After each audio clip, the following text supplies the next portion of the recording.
कल के प्रसंग में आपने श्रवण किया कि भगवान श्री कृष्ण का प्रथम विवाह रुक्मिणी के साथ हुआ। किसके साथ?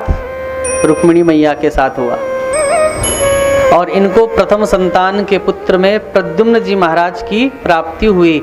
और परीक्षित ये वही प्रद्युम्न है जिनको भगवान शंकर ने, जिस कामदेव को भगवान शंकर की समाधि में विघ्न डालने का प्रयास कर रहा था, तीसरे नेत्र से भगवान शंकर के जल गया।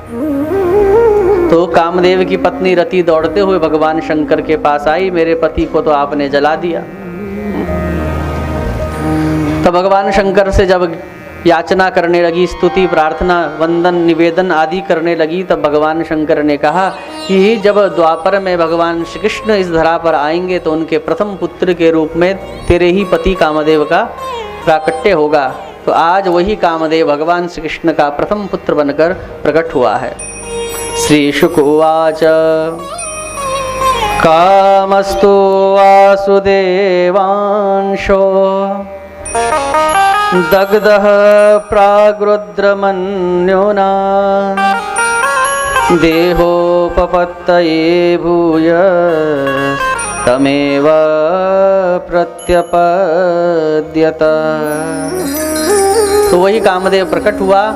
एक शंबरासुर नाम का राक्षस है। इस कथा को, क्योंकि मैं सोच रहा हूँ जो पिछली कथा में थोड़ा संक्षेप में सुनाया था वो इस कथा में विस्तार से सुनाऊं, इसलिए जो इस प्रसंग को थोड़ा विस्तार से सुनना चाहते हैं 1-1.5 घंटे के हिसाब से, तो फिर वो यूट्यूब में जो पिछली कथा हुई थी भाववाला में, तो इसी शंबरासुर की जो कथा है विस्तार से मैंने उसमें वर्णन किया है, तो आप वहाँ पर देख सकते हैं। अभी मैं संक्षेप में स्पर्श कर कर चल रहा हूँ। तो शंबरासुर नाम का राक्षस है। इसको मालूम पड़ा कि भगवान श्री कृष्ण के प्रथम पुत्र के हाथों मेरी मृत्यु है, तो 10 दिन के अंदर ही प्रसूति गृह से उस शंबरासुर ने भगवान श्री कृष्ण के इस पुत्र को चुरा लिया और समुद्र में डाल दिया। मछली ने निगल लिया और शंबरासुर के यहाँ वही रति रसोई का काम संभालती है। क्यों संभालती है, कैसे संभालती है, आप उसी प्रसंग को उसमें देख लेना। तो आज जब वो मछली समुद्र में डाला तो एक विशालकाय मछली ने निगल लिया, और वो मछली जब शंबरासुर की रसोई में पहुंची, पेट फाड़ा है, बच्चा निकला है। नारद जी ने बताया है चिंता मत कर, यही रति तेरा है पति। और अब उसने ऐसी ऐसी दिव्य औषधियों का पान कराया। प्रद्युम्न जी महाराज पूर्णिमा के चांद की भांति शीघ्रता अति शीघ्र बढ़ने लगे। और जब एक दिन प्रद्युम्न जी महाराज ने कहा, अरे रति, हे माते, मैं तो देख रहा हूँ कि जब मैं बच्चा था तब तक तुम मेरा पालन एक माँ की भांति करती थी, लेकिन जैसे जैसे मैं युवान हो रहा हूँ वैसे वैसे तुम्हारी नेत्रों में कुछ चंचलता दिख रही है मुझको। तब आज रति ने सारी घटना बताई। बोले आप हमारे पति हैं। और तब भगवान प्रद्युम्न जी महाराज ने शंबरासुर का नाश किया और रति के साथ द्वारिका में विराजमान हुए हैं। तो इस प्रकार से पहला विवाह रुक्मिणी के साथ हुआ। दूसरा विवाह हुआ जाम्बवती के साथ। महाराज ये विवाह भगवान का कैसे हुआ? तो बोले द्वारिका में एक सत्राजित नाम का यादव रहता है। ये भी बड़ा विस्तार से मैंने प्रसंग सुनाया हुआ है। तो भगवान सूर्य की उपासना करी, एक दिव्य मणि इसको प्रदान की है सूर्य भगवान ने, जो प्रतिदिन 160 तोला सोना प्रदान करती है। सत्राजित एक बार द्वारिकाधीश के पास मिलने के लिए गया। वो मणि देखकर भगवान द्वारिकाधीश ने सत्राजित को कहा, सत्राजित भैया, अपने को तो इंसान को कभी पूरा नहीं पड़ता, इतना 160 तोला सोना ये देती है, इंसान को कभी अपने लिए पूरा थोड़ा ही पड़ता है। यदि भगवान ने आप पर कृपा करी है तो आपको उसको सद कार्यों में ही लगाना चाहिए, धार्मिक कार्यों में लगाना चाहिए, पीड़ित शोषित वंचित उन सब की सेवा में लगाना चाहिए। भगवान ने ऐसी राय दी कि ये मणि जो है ना, ये तू कंस के पिताजी उग्रसेन को दे दे। क्यों दे दूं भाई? बोले इसलिए दे दे क्योंकि कंस के अत्याचार के कारण कंस तो मर गया, अब वहां की अर्थव्यवस्था चौपट हो गई मथुरा की। देखो कंस तो लूट लूट कर ब्राह्मणों को मारा इसने, गायों को मारा, और धन तो ये लोगों का लूट लूट कर अपने खजाने में भरता था, फिर भी अर्थव्यवस्था कैसे बिगड़ी? नहीं बिगड़नी चाहिए थी। क्योंकि भाई जो टैक्स लगता है 10%, 15%, ये तो सारा का सारा ही माल अपने खजाने में रख रहा है, तो इसके खजाने में तो वृद्धि होनी चाहिए, तो अर्थव्यवस्था क्यों बिगड़ी? इससे ये सिद्ध होता है, शास्त्र ये सिद्ध करना चाहते हैं कि कोई भी राष्ट्र बिना अध्यात्म के, बिना धर्म के वास्तविक विकास नहीं कर सकता। क्योंकि लोगों की जो पीड़ा होती है ना, अगर अधिक कर लगाया जाए, लोग पीड़ित हों,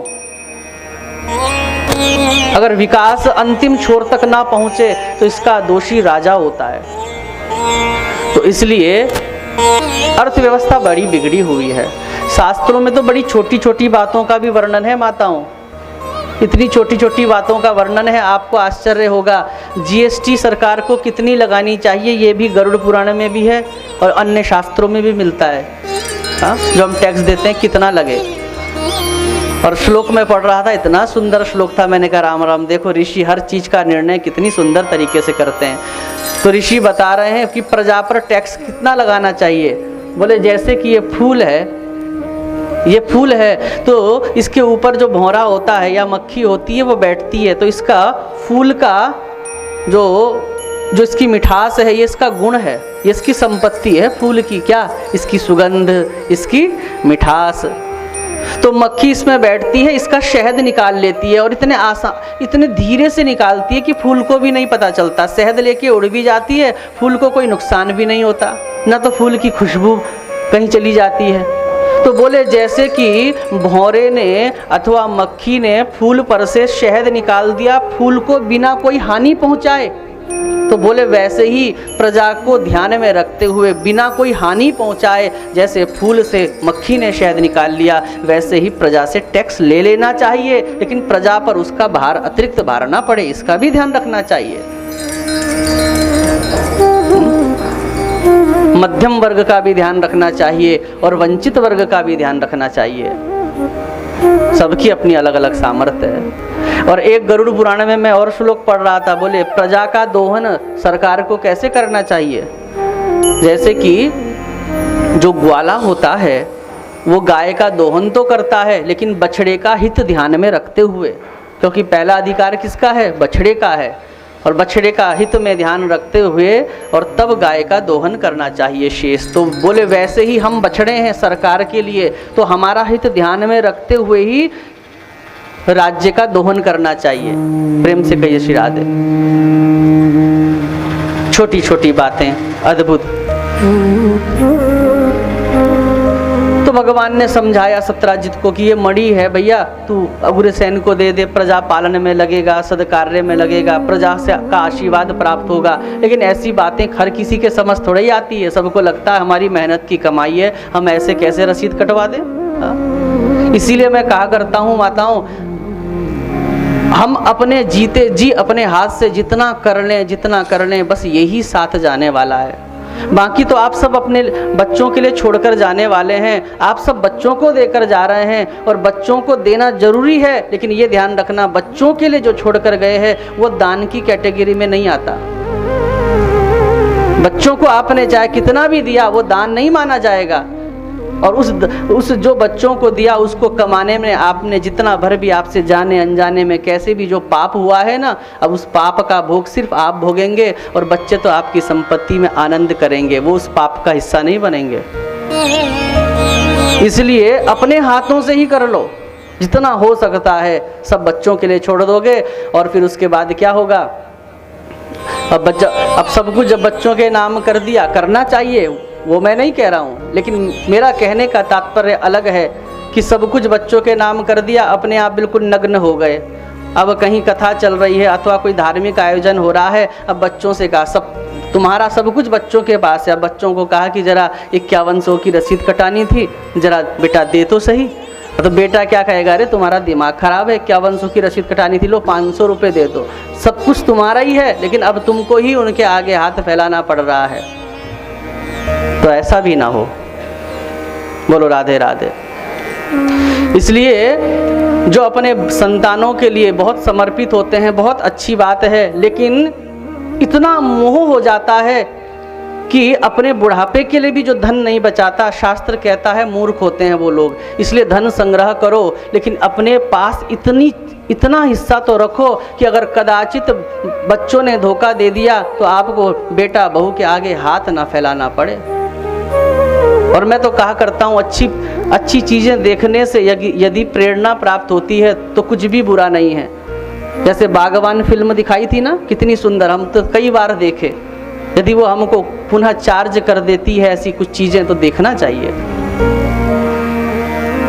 तो बच्चों के आगे हाथ ना फैलाना पड़े, इतना रख लो, क्योंकि ये सच्चाई है। जिस दिन बिल्कुल नग्न हो जाओगे, सब कुछ पहले ही जीते जी सब कुछ नाम कर दोगे, उसके बाद आपको अगर कोई बीमारी हो गई आदि आदि आदि, तो पड़ोस के घर में जाकर बहू यही कहेगी, अरे सासू माँ तो बड़ी बीमार है, मुझे सेवा से डर नहीं लगता, वो तो मुझे अच्छा लगता है, ऐसे ही बोलती है ऊपर ऊपर से। लेकिन मुझे ना सासू का कष्ट देखा नहीं जाता, पड़ी रहती है, बड़ा कष्ट भोग रही है, इसलिए मैं तो आजकल प्रार्थना करती हूँ धूप बत्ती जलाते हुए कि इससे अच्छा तो चली जाती।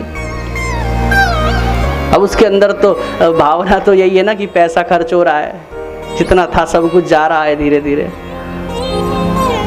बोलो राधे राधे। हमारे गुरुजी एक कथा सुनाते थे श्रीनाथ शास्त्री वृंदावन में। बोले एक माता पिता ने अपने बच्चों को जब सब कुछ दे दिया और अंतिम समय में जब अपने पास कुछ भी ना रखा, तो बच्चों ने बड़ा तिरस्कार किया। उसने अपने मित्र को बताया, उसने अपने मित्र को कहा, देख तू ऐसी गलती मत करना। अब जानते हो इसने क्या कहा? इसने कहा कि अरे मैं तो ऐसी गलती तेरे से पहले कर चुका हूँ, अपने नाम मैंने कुछ नहीं रखा, सब वसीयत आदि कर दी, बच्चों को भी बता दिया। अरे तूने तो राम राम बहुत बड़ी गलती कर दी। तब इसके मित्र ने इसको एक उपाय बताया। बोले अगर तुझे दुर्गति से बचना है तो एक काम कर। ये हमारे गुरुजी सुनाते थे। 96 वर्ष की आयु में अभी गुरुजी का शरीर पूरा हुआ। तो बोले फिर उसके मित्र ने एक उपाय बताया, और वो उपाय जानते हो क्या था? उनके मित्र ने कहा, देख तू ऐसा करा कर, रोज सुबह शाम एक जो पत्थर है, अब तेरे पास कुछ बचा तो है नहीं, तो जो तेरा बक्सा है ना उसमें कुछ कांच के टुकड़े आदि भर ले, उसमें ताला लगा के रखा कर, इतना मोटा कांच के टुकड़े कुछ पत्थर भर ले, और सुबह शाम एक बार जरूर उसको थोड़ा सा हिला दिया कर लकड़ी से, और दरवाज़ा बंद करके, ताकि बाहर उसकी, नेपाली में बोलते हैं ना घड़ाम घुड़म को आवाज़ है, जैसे सिक्के बजते हैं या सोना चांदी जब खूब सारा एकत्र, पुराने ज़माने की बात है। अब बस इतना मोटा ताला, बच्चे रोज़ देखते, बोले सब कुछ हमारे नाम तो कर रखा है, लेकिन ये बक्से में तो बड़ा ताला है, चाबी तो पिताजी के जनेऊ में लटकी रहती है, जनेऊ में ही बांधी है चाबी। तो इसलिए अब बच्चे खूब सेवा करें, और वो बाप भी रोज सुबह शाम एक बार जरूर उसमें लकड़ी से ऐसे मार दे, अंदर से कुंडी लगा दे, कान लगा के बच्चे सुन रहे हैं और अच्छा गिन रहे हैं, माल तो बढ़िया है, सोने जैसी आवाज़ आ रही है। अब उन्हें थोड़ा ही पता कांच के टुकड़े हैं उसके अंदर। खूब सेवा हुई। जब ससुर जी जब बोलते बेटा नाश्ता लाओ, हाँ ससुर जी बिल्कुल, अच्छा आज दलिया खाने का मन कर रहा है, दांत थोड़ा सा कम काम करते हैं, बिल्कुल अभी बनेगा। पराठा खाने का मन कर, अभी बनेगा। खीर अभी बनेगी, क्योंकि नियत तो वो ताले में गड़ी है, उसके अंदर पता नहीं क्या होगा। और जब कोई चीज़ गोपनीय रहती है ना, तो फिर एक एक्साइटमेंट रहता है कि क्या होगा इसके अंदर, कभी खुले तो सही। अब उसके बाद जब ससुर जी चले गए, सब कुछ अर्थी अर्थी फूक फाक आए, और फूक फाक आने के बाद सबसे पहले ताला ही तोड़ा, और जब ताला तोड़ा तो राम राम उसमें कांच के टुकड़े पड़े हुए थे। अब देखो कांच के टुकड़ों ने इतनी रक्षा कर दी। तो कहने का तात्पर्य, जिस दिन पता चल जाएगा कि आप नग्न हो, आपके पास कुछ नहीं है, उस दिन आपको वो आदर घर में प्राप्त नहीं हो सकता। ये सच्चाई है। तो भगवान ने कहा कि सतराजित इस मणि को दे दे। इसने कहा कि क्यों दे दूं मणि, जिसको चाहिए वो सूर्य की आराधना करे। भगवान ने कहा मेरा तो मंतव्य था भैया, तेरी चीज है, तेरी इच्छा, तू देवे ना देवे। और सतराजित का भाई प्रसेन एक बार मणि गले में पहन कर गया है। एक सिंह ने चमकती हुई मणि जब देखी, सिंह ने प्रसेन को मारा है, पंजे में दबाकर मणि लेकर गया है। उसके पंजे में किसी रिछ ने, जामवान ने उस चमकती हुई जब चीज को देखा, तो सिंह को मारकर वो मणि लेकर जाकर अपनी कन्या जामवती को गुफा में पकड़ा दी। और इसकी जामवान जी की कन्या बड़ी सुंदर।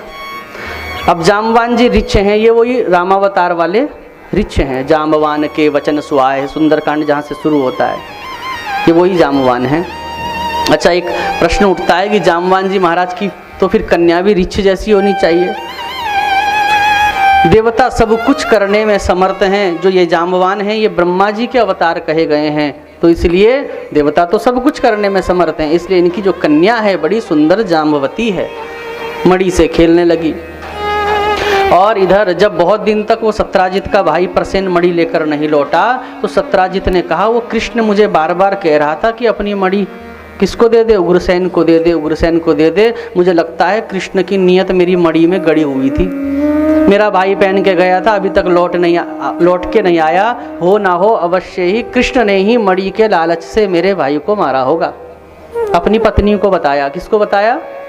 लेकिन देख, जब तक निश्चय नहीं हो जाता कि कृष्ण ने ही मणि चुराई, तब तक तू इस बात को किसी को बताना मत। पत्नी को कह दिया। अब स्त्री को कोई बात बताओ और वो किसी को ना बताए, ऐसा कैसे हो सकता है? सीधा सीधा बता दो तो हो सकता है वो ना बताए, लेकिन अगर साथ में ये भी जोड़ दो ना किसी को बताना मत, तब तो जब तक बताए ना तब तक इसको अजीब सा होने लगता है। अब सत्राजित की पत्नी ने 1-2 दिन तो बात उसको अपने पेट में दबा के रखा, और जब पेट में दबा के रखा तो महिला का, स्त्री का स्वभाव पेट में गुड़गुड़ सी होने लगी। वो बातें जो अंदर थी, किसको कहूँ मरोड़े से लगने लगे इसके पेट में। तो इसने सोचा कि चलो किसी को तो बताना ही पड़ेगा, लेकिन पति ने तो मना किया है। तो इसने सोचा जो मेरी बिल्कुल खासम खास सखी है ना बिमला, उसको बताऊंगी। तो सत्राजित की पत्नी ने बिमला को कहा, अरे बिमला सुन इधर। और बिमला को बुलाया और इसने बिमला को बता दिया कि देख, जो वो मणि है ना हो अवश्य ही कृष्ण ने चुराई होगी, लेकिन तू देख इस बात को किसी को बताना मत। अब बिमला तक वो बात पहुंच गई। अब बिमला 2-4 दिन, अब स्त्रियों का तरीका भी बड़ा गजब का होता है। अब जब सत्राजित की पत्नी ने बिमला को बताया और ये कहा था कि इस बात को किसी को बताना मत, तो जो सुनने वाली स्त्री होती है ना वो भी कहती है अरे मैं ऐसी नहीं हूँ, मेरा ऐसा स्वभाव थोड़ा ही है, मैं नहीं करती दर्द की उधर। बस उसने उसको बता दिया। अब बिमला ने रमा को बता दिया, और रमा को भी ये कहा कि देख तू किसी को मत बताना, फलाने की ने बड़े विश्वास के साथ मुझे बताया। अब रमा ने भी कहा नहीं मेरी आदत नहीं है इधर उधर करने की। अब रमा बेचारी और रवा ने अब सब ने तो अपनी अपनी बीमारी का इलाज करा लिया एक दूसरे को बोल के, लेकिन अंत में तो बेचारी रमा फंस गई ना।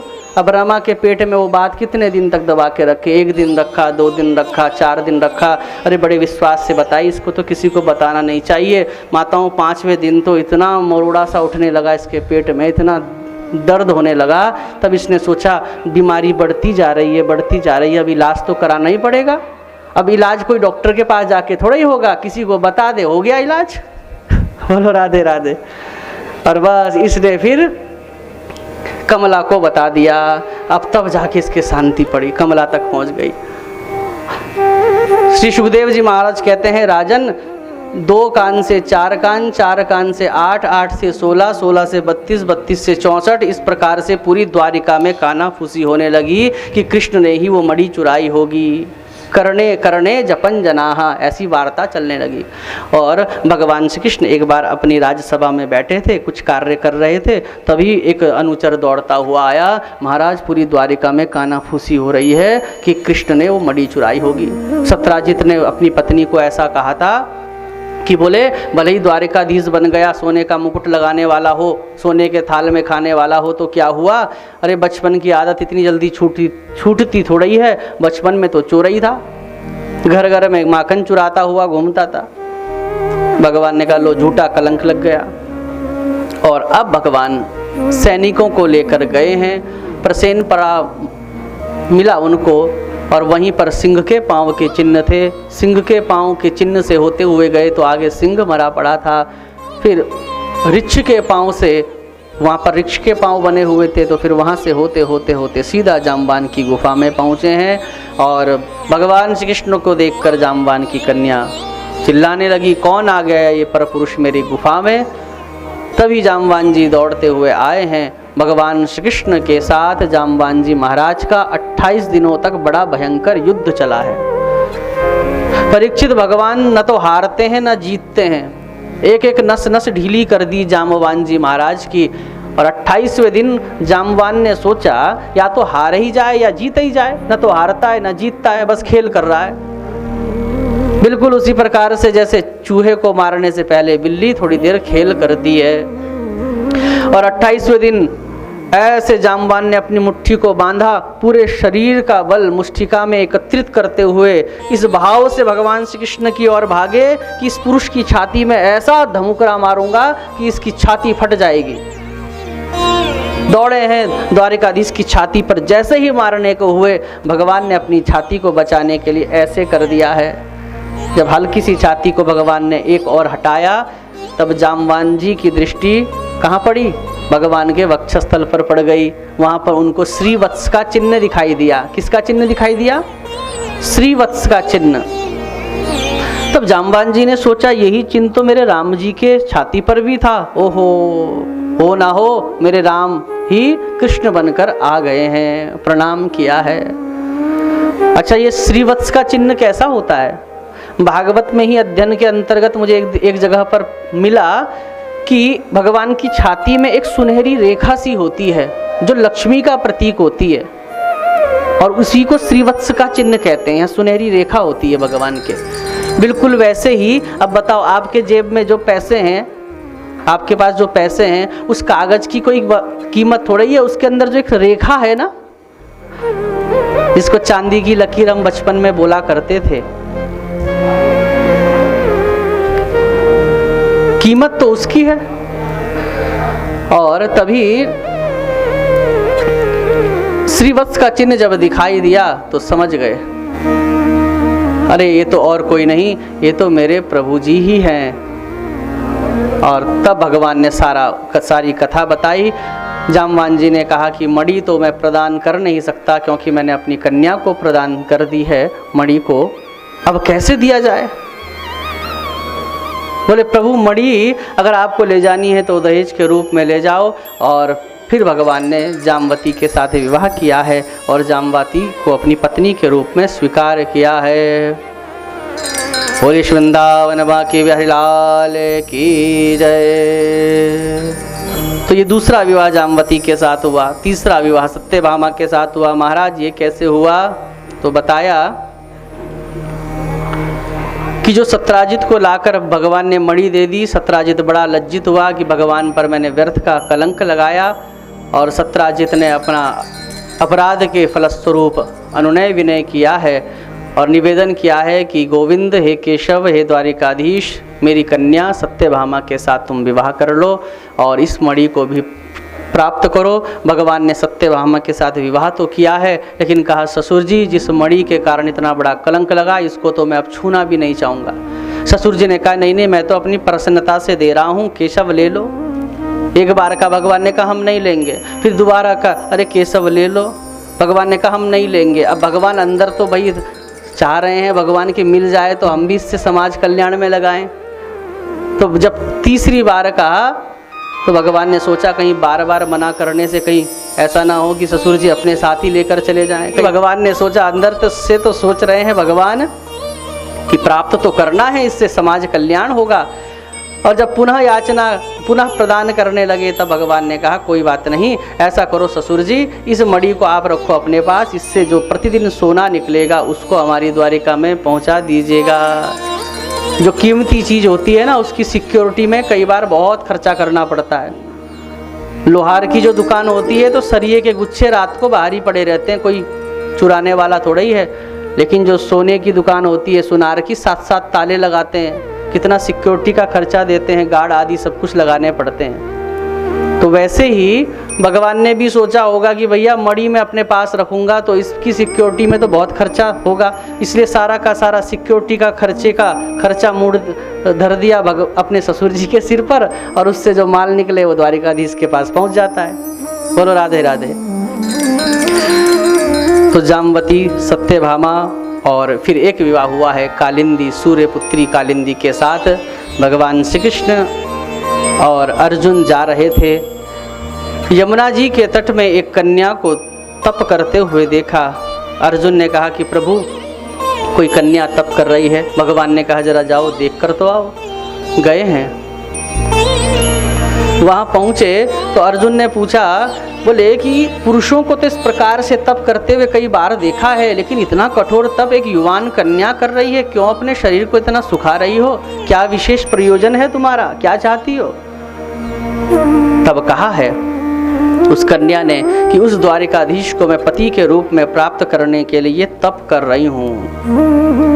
इतना कहना था। अर्जुन ने भगवान द्वारिकाधीश को कहा। द्वारिकाधीश रथ से उतरकर आए हैं, उस कन्या की भुजाओं के मूल भाग को पकड़कर इस प्रकार से उठाया है और उसको पत्नी रूप में स्वीकार कर लिया। प्रेम से कहिए श्री राधे। अब उसके बाद 5वां विवाह मित्रविंदा के साथ हुआ, 6ठा विवाह नागनजिति के साथ हुआ। कैसे हुआ? नागनजिति के पिता ने ये संकल्प लिया था कि जो इन 7 बैलों को एक साथ नाथ देगा उसके साथ ही मैं अपनी कन्या का विवाह करूंगा।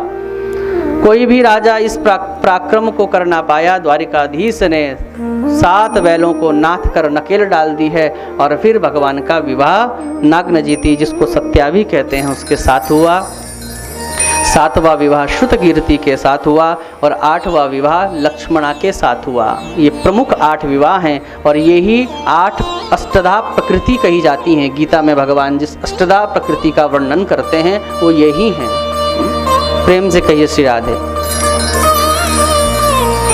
राजा परीक्षित ने कहा कि गुरुदेव, मैंने तो सुना है भगवान के और भी विवाह हुए हैं। तो सुखदेव जी फिर अन्य विवाहों की चर्चा बताते हैं। बोले एक भौमासुर नाम का राक्षस है। ये जिस राजा पर चढ़ाई करता, जिस राजा को परास्त करता, उसकी युवान कन्या 20, 22, 25 वर्ष की, उसको अपने कारागृह में डाल देता। और इसके कारागृह में इस समय कितनी कन्या इकट्ठी हो गई? 16,100। कितनी? 16,100। अब इसका भाव ये है कि जब 21,000 हो जाएंगी तो सबके साथ एक साथ ही विवाह कर लूँगा, जिससे कि वेडिंग पॉइंट का भी खर्चा बच जाएगा, कैटरिंग का खर्चा भी बच जाएगा, सब चीज़ का खर्चा बचेगा। तो 21,000 राजाओं की युवान कन्याओं को इसने जेल में डाला हुआ है। 16,100 कन्याएं बड़ी पीड़ित हैं। एक दिन अवसर पाकर इन्होंने एक चिट्ठी लिखी है, द्वारिकाधीश तक पहुंचाई है। हे द्वारिकाधीश, आप तो सबको मुक्त करने वाले हैं, हमको इस बंधन से कब मुक्त करेंगे? भगवान सेना को लेकर गए हैं, उस भौमासुर राक्षस का अंत किया है और उनकी जो 16,100 कन्याएं हैं उनको मुक्त करके जब भगवान श्री कृष्ण जाने लगे, सभी एक कंठ से कहने लगी, हे द्वारिकाधीश कहाँ जाते हो? भगवान ने कहा, तुमने मुक्ति की याचना करी थी, अब हमने तुमको मुक्त कर दिया, अब हम चले अपनी द्वारिका। सभी कहने लगे कि अरे द्वारिकाधीश, जिसका कोई नहीं होता उसके आप होते हैं। द्वारिकाधीश ने कहा, क्यों, तुम्हारे माता पिता आदि नहीं है क्या?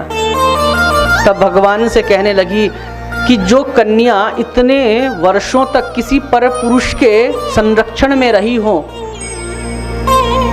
और अब हम यदि अपने घर जाएं तो माता पिता हमको घर में रख कर इतने गौरवान्वित अनुभव नहीं करेंगे। और यदि कदाचित माता पिता तो अपने बच्चों से स्नेह करते ही हैं हर किसी परिस्थिति में, यदि वो हमको रखेंगे भी तो कब तक रखेंगे? कन्या को तो एक दिन किसी पुरुष के साथ अपना वर्ण करना ही होता है।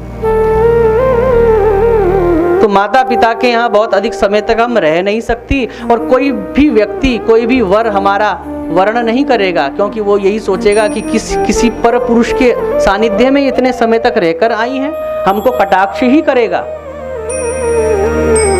और फिर क्या होगा? फिर जो अब विवाह होगा नहीं तो फिर जो मन चले प्रवृत्ति के लोग हैं वो फिर छेड़ाखानी करेंगे, तो फिर उससे क्या होगा? भगवान देखो, समाज किसी भी प्रकार से भ्रष्ट ना हो, इसकी कितनी चिंता भगवान श्री कृष्ण को है।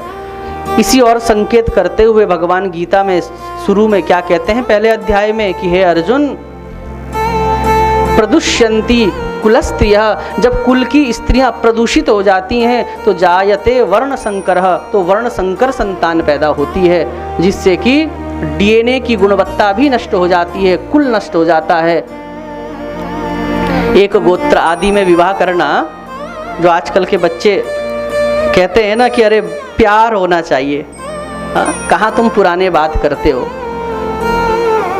प्रेम करो, अच्छी बात है, लेकिन देखो विवाह तो प्रयास यही करना चाहिए, ब्राह्मण का ब्राह्मण में हो, क्षत्रिय का क्षत्रियों में हो, अपने वर्णों में हो। इसका कारण जानते हो क्या है?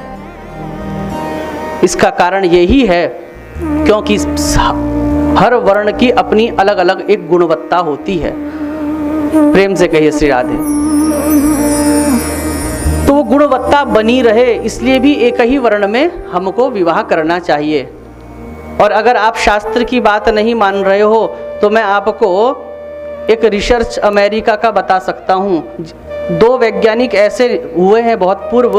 एक कल्याण की पुस्तक जो बड़ी प्रमाणित मानी जाती है, उस कल्याण की पुस्तक में मैं वो लेख पढ़ रहा था।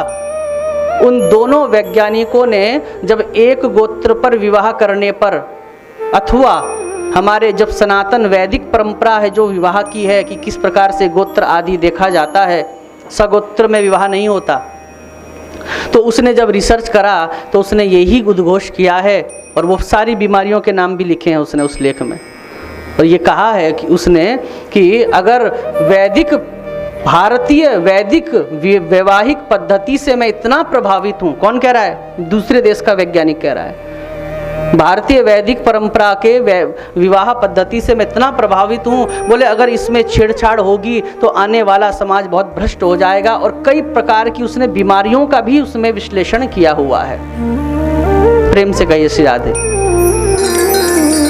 तो इसलिए इस प्रकार के प्रावधान बनाए गए हैं। सगोत्र में विवाह नहीं करना चाहिए, लेकिन आजकल जो इन चीज़ों का उल्लंघन करे वही वीआईपी माना जाता है।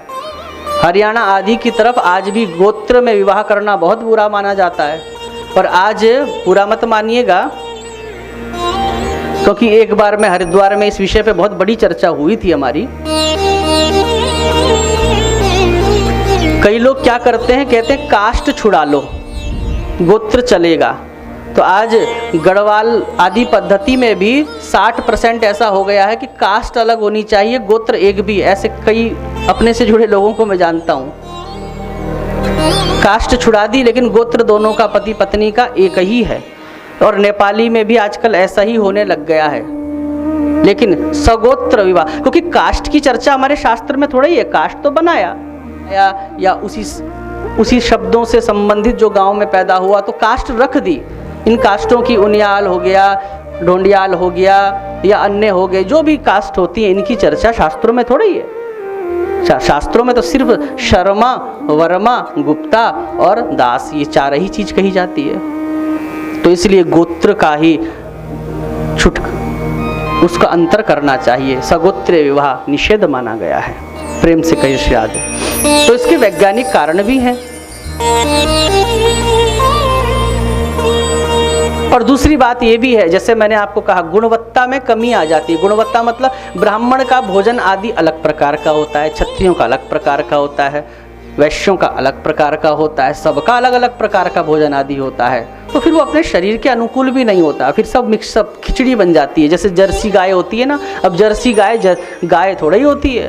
हमारे गुरुजी तो मंच से कहा करते थे कि गाय जैसा दिखने वाला प्राणी, आज भी वो कथा में कहते हैं। तो जर्सी गाय के लिए क्या कहते हैं? गाय शब्द का इस्तेमाल ही नहीं करते, वो कहते हैं गाय जैसा दिखने वाला प्राणी। प्रेम से कहिए श्री राधे। तो उससे क्या हुआ?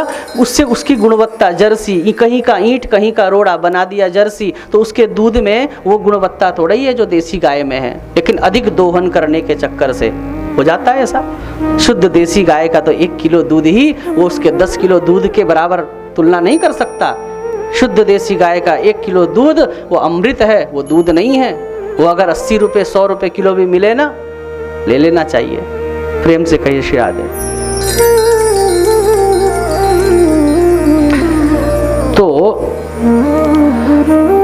तो भगवान ने, अगर कोई सोचे कि भगवान ने तो इतने विवाह किए जो गलत तरीके से लेता है, तो देखो वो तो भगवान हैं।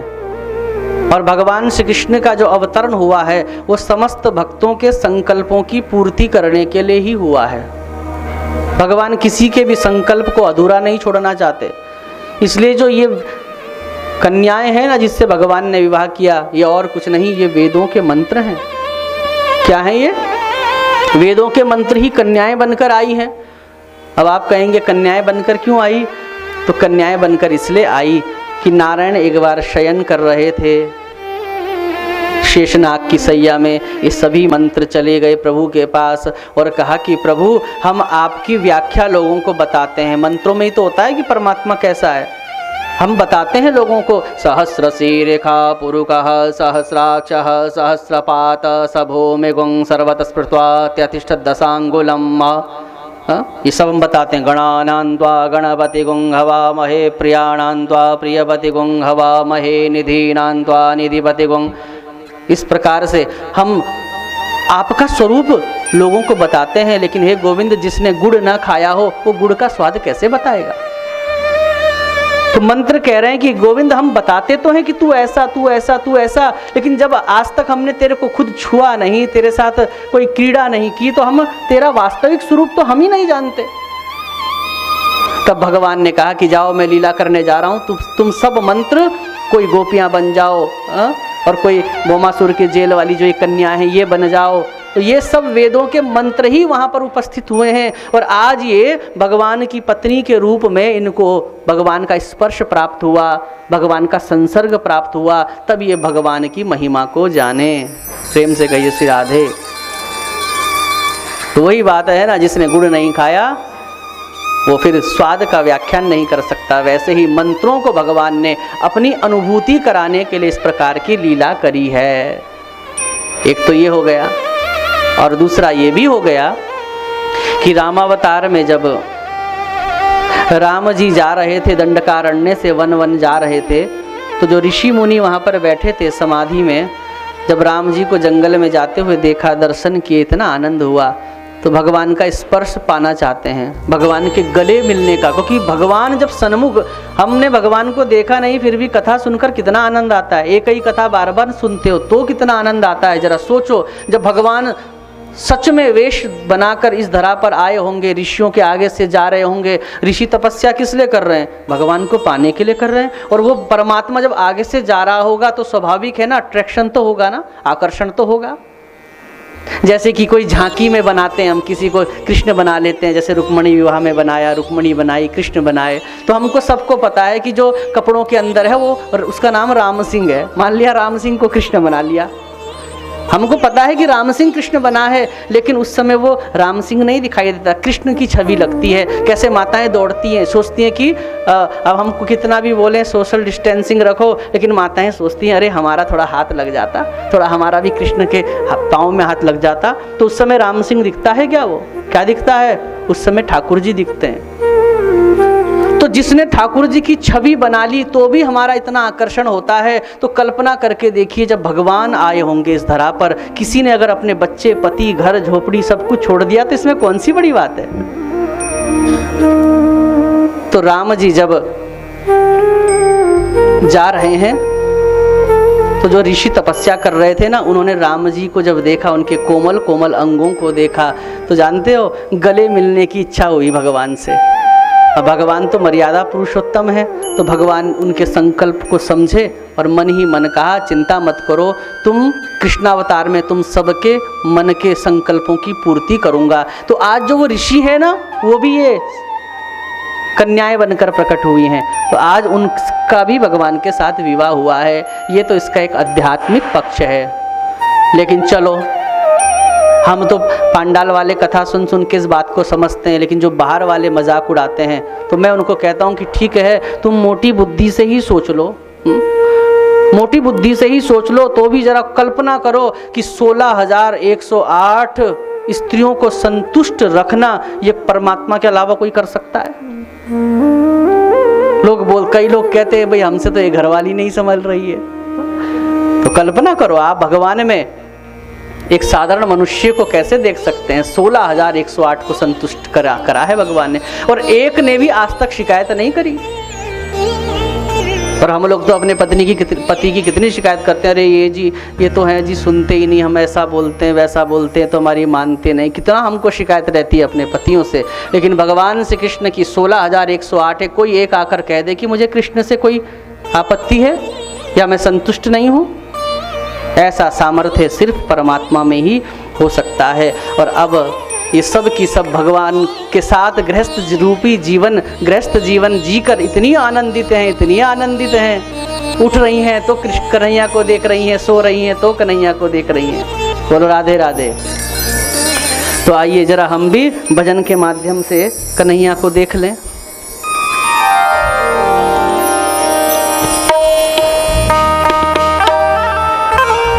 हम भी भगवान से कहें कि हे प्रभु, हमको भी तुम्हारी कथा सुन सुनकर लगन लग गई है तुमसे,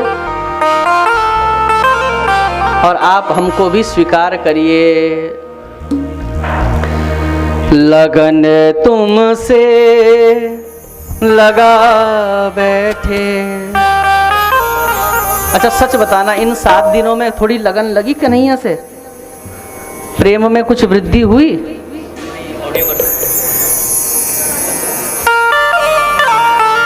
लगन तुमसे लगा बैठे, जो होगा देखा जाएगा।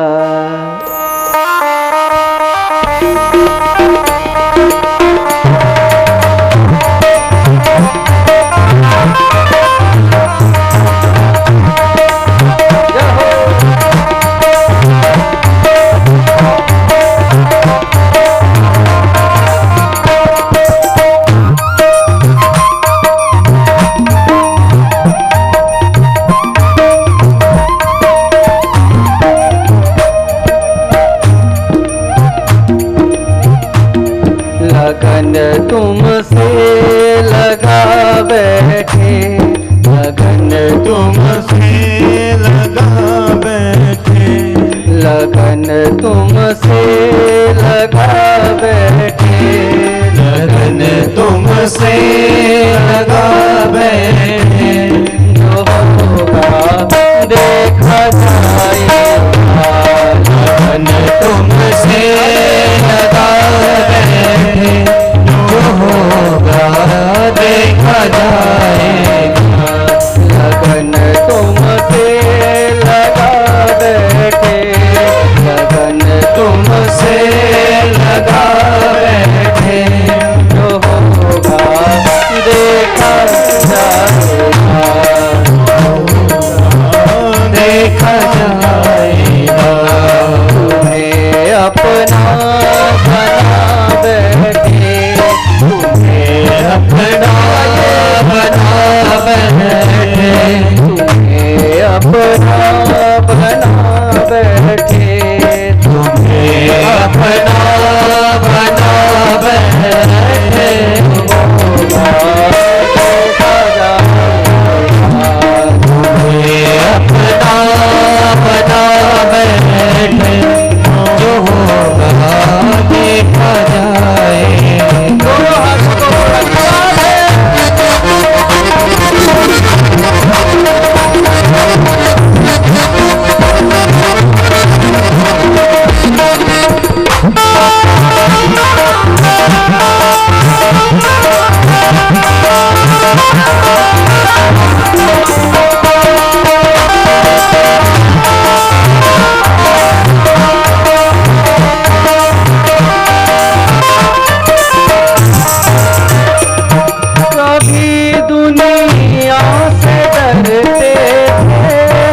छुप छुप प्यार करते थे, कभी दुनिया से डरते थे, तो छुप छुप याद करते थे, तो छुप छुप याद करते थे, तो छुप छुप याद करते थे।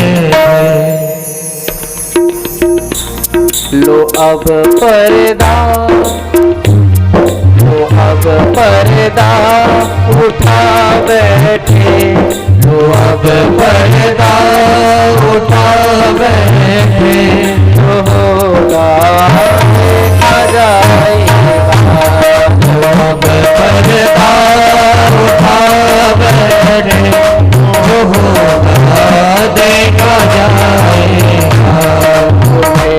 अपना बना बैठे, तुम्हें अपना बना बैठे, जो होगा देखा जाएगा। लगन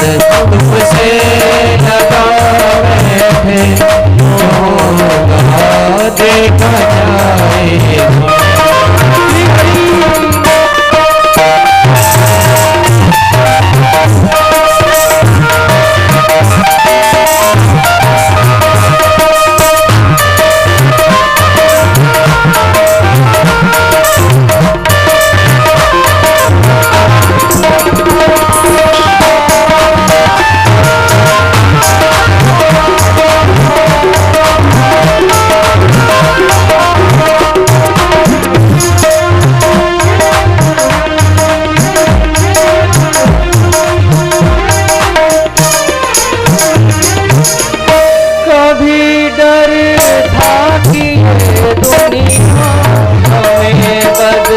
नाम कर देगी, कभी डर था कि ये दुनिया हमें बदनाम कर देगी, हमें बदनाम कर देगी, हमें बदनाम कर देगी। शर्म सब बेच खा बैठे, शर्म सब बेच खा बैठे, तो होगा देखा जाएगा। शर्म सब बेच खा बैठे, तो होगा देखा जाएगा। लगन तुमसे लगा बैठे, तो होगा देखा जाएगा। लगन तुमसे लगा बैठे, तो होगा देखा जाएगा। दोनों हाथों को ऊपर उठाकर श्री राधे।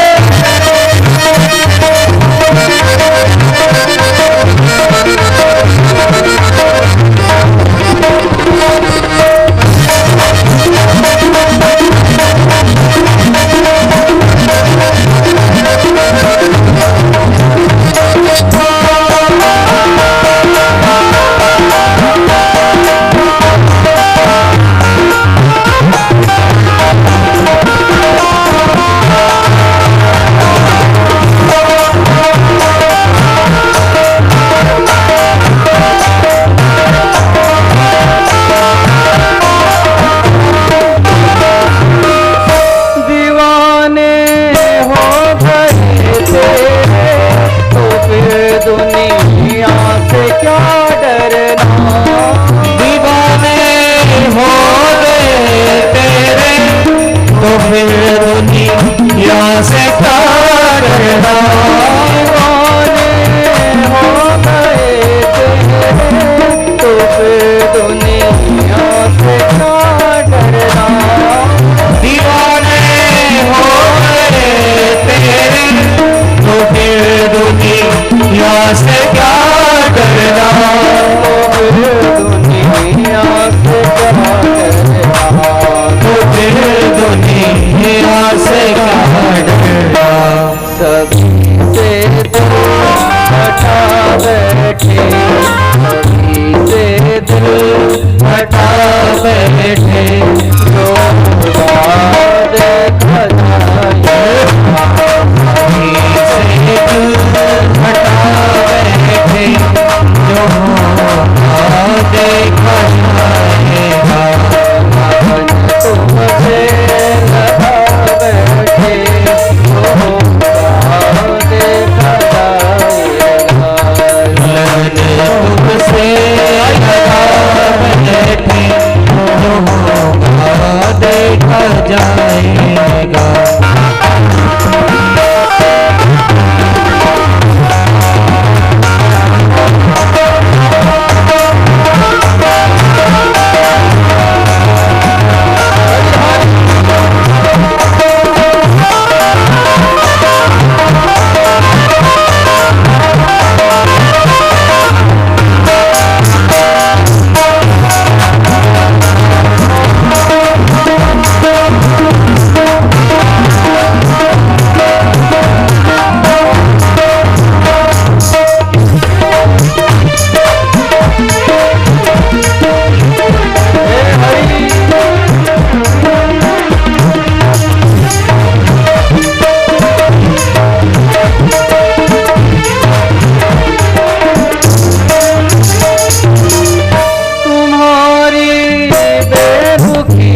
देखिए कि आज 7 दिन से हम कथा सुन रहे हैं, इतना आनंद हुआ, भगवान से प्रेम हो रहा है, लेकिन आज भगवान यहाँ से चले जाएंगे, भागवत यहाँ से चली जाएगी। तो ये बेरुखी है कि हे प्रभु आज आप हमको छोड़कर चले जाएंगे, तो ये आपकी बेरुखी है।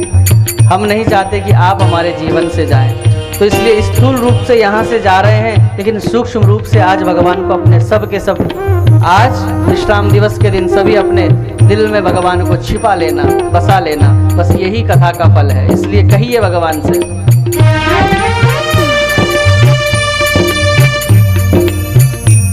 तुम्हारी बेरुखी से हमारा टूट जाएगा, तुम्हारी बेरुखी से दिल हमारा टूट जाएगा, तुम्हारी बेरुखी से दिल हमारा टूट जाएगा, तुम्हारी बेरुखी से दिल हमारा टूट जाएगा, हमारा टूट जाएगा, हमारा टूट जाएगा। सकल जीवन उठा बैठे, सकल जीवन उठा बैठे, जो होगा देखा जाएगा, सकल जीवन लुटा बैठे, जो होगा देखा जाएगा, भगन तुमसे लगा बैठे, भगन तुमसे से लगा बैठे, जो होगा वो जो होगा देखा जाएगा, जो होगा देखा जाएगा, जो होगा देखा जाएगा, जो होगा देखा जाएगा, जो होगा देखा जाएगा, जो होगा देखा जाएगा। तुम्हें अपना बना बैठे, तुम्हें अपना बना बैठे, तुम्हें अपना बना बैठे, तुम्हें अपना बना बैठे, जो होगा देखा जाएगा, तुम्हें अपना बना बैठे, जो होगा देखा जाएगा। भगन तुमसे लगा बैठे, तुमसे लगा बैठे,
लगन तुमसे लगा बैठे, लगन तुमसे लगा बैठे, जो होगा देखा जाएगा, जो होगा देखा जाएगा, जो होगा देखा जाएगा, जो होगा देखा जाएगा, जो होगा देखा जाएगा, हाँ जो होगा देखा जाएगा। तुम्हें सब कुछ लुटा बैठे, तुम्हें सब कुछ लुटा बैठे, जो होगा देखा जाएगा। बोली द्वारिकाधीश भगवान की प्रेम से कहिए श्री राधे।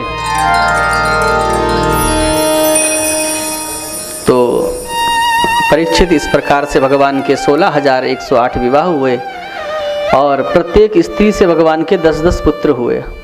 तो 16,108 गुणा 10 कितना हुआ?